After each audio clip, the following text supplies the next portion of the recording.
Pinalalakas ng Ministry of Public Order and Safety o MPOS-BARM ang kampanya laban sa mga rido o clan feud sa rehiyon sa pamamagitan ng paggamit ng makabagong digital profiling system upang matukoy ang mga lugar na madalas tamaan ng sigalot at maiwasan ang paglala ng karahasan. Sa pamamagitan ng Alternative Dispute Resolution Division o ADRD, nagsagawa ang MPOS ng Digital Rido Profiling Orientation bilang bahagi ng mas pinaigting na data-driven conflict management strategy ng ministry. Layo ng aktibidad na sanayin ang mga personal sa pagproseso, paglilinis at pagsusuri ng pinagsama-samang datos hinggil sa mga rido at iba pang horizontal conflict sa rehiyon upang matukoy ang mga pattern, pinagmula ng alitan, geographic distribution at paulit-ulit na insidente ng sigalot sa rehiyon. Ayon kay MPOS Lanao del Sur Community Affairs Officer 3 Hudayfa Macapoli, malaking hakbang ang inisyatibang ito upang higit pa na mapalakas ang conflict management approach ng MPOS. Anya, sa pamamagitan ng tamang datos at makabagong kagamitan, mas mauunawaan ng ahensya ang aktual na sitwasyon sa mga komunidad,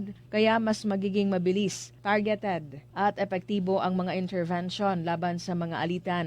Dagdag pa ng MPOS, inaasahang makakatulong ang digital profiling system sa pagbuo ng mga pulisiya, programa at intervention strategies na nakabatay sa konkretong impormasyon upang mas mapahusay ang serbisyo sa mga conflict-affected communities. Una nang iniulat ng MPOS-BARM na sa buong rehiyon, abot na sa 500 mga rido ang kanilang naayos.